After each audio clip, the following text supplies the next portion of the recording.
Brendan Moran with Creek Currents, and today I'm at the Lindsay Wildlife Museum, and I am going to get the behind-the-scenes tour. So come on, let's go.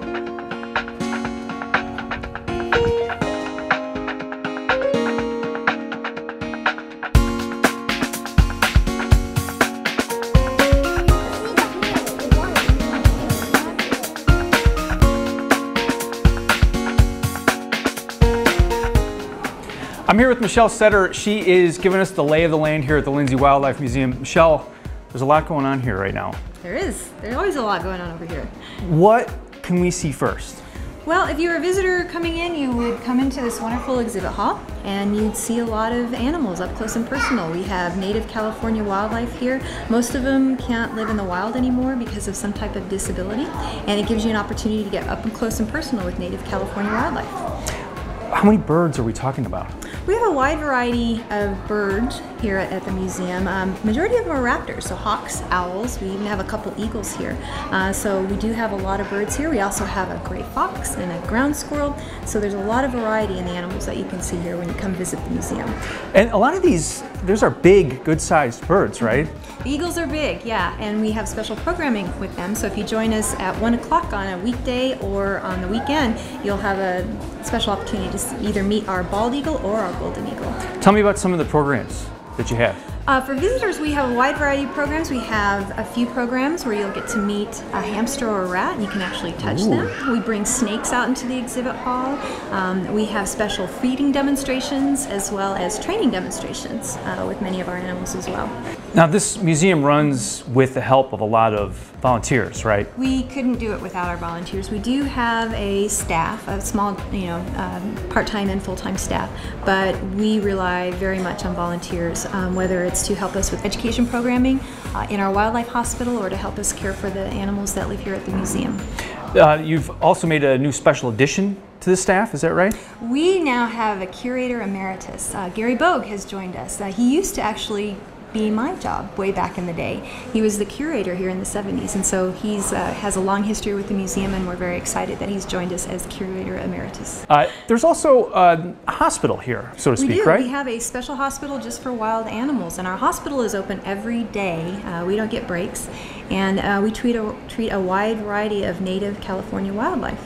Where do the majority of your animals come from? How do they end up here? Well, Good Samaritans in our community will find an injured or orphaned animal and they'll give us a call and we can help you determine if it should come into our hospital or not.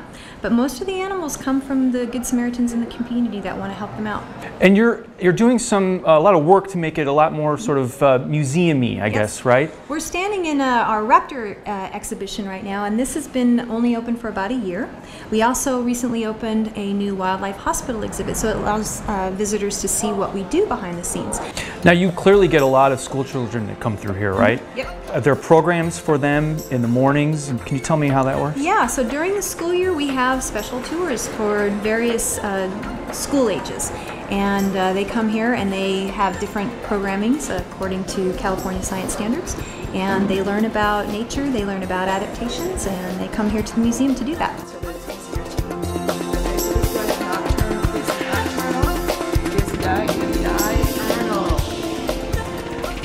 All right, we're at the newest exhibit here. It's called Hive Alive, Michelle. Yes.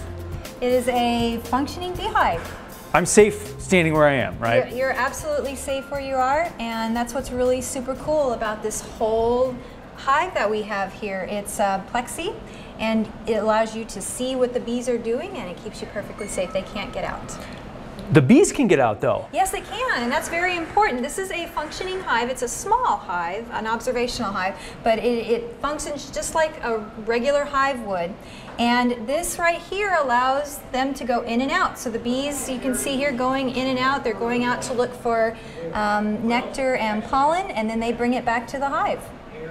There's a queen in here somewhere, right? Yeah, let's see if we can find her. Ah, she's right here. You can see her right there. She's marked. She's got a little white dot on her, so it allows easier to find her. And she's busy laying eggs in the hive. So they've made honey up here, right? Yep.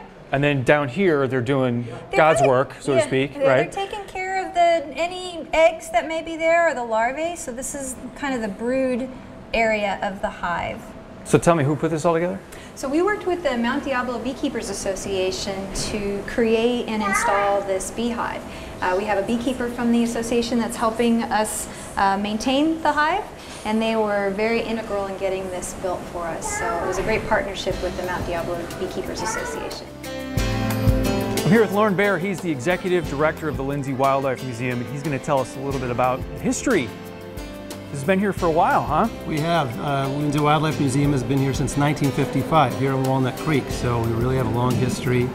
Obviously, it was started by a guy named Alexander Lindsay, and he was somebody who just really had a passion for kids and animals, and started just small programs and camps and that kind of thing, and pretty soon it grew into a larger and larger museum. We've been here in Larkey Park for over 20 years, in this building that we're in for about 20 years. And yeah, we see people who came as kids, who brought their children, who now bring their grandchildren to the museum. So it's really a generational thing, and it's been part of our community for all that time. The community around here is very important to Lindsay Wildlife Museum, right? It really is, and you know, we are supported by our community. We're here in a neighborhood in Walnut Creek, so we really feel part of our neighborhood and part of the greater community. People have been coming to us for so many years in appreciation of us. We get a lot of support from the community. We get some support, a small amount from the city of Walnut Creek, which we really appreciate, but the vast majority of the funds that really provide for our programming come from people like you, who are generous and want to support the great work that we do. And so we're always so grateful to the community for that tremendous support. And people can become members here, right? They can walk in and take advantage of what the museum has to offer, but they can also be a part of the Lindsay Wildlife family too, right? One of the great ways of supporting the museum is a membership, and it gives benefits back to the members. They can come in and visit with us anytime they want and take a lot of programs and do a lot of things for a discount, go to our store. And we have actually more than 5,000 families are members of the museum. So it's really a great way for us to have a relationship.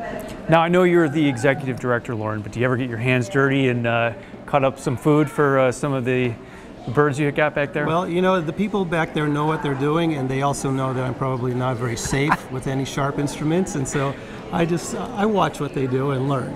I'm still learning every day when I come to work, because we have so many people who are such great workers, and they really know what they're doing. I'm awed by what they do, and I get to learn from them. They really are. Thanks, Lauren. My pleasure. Okay.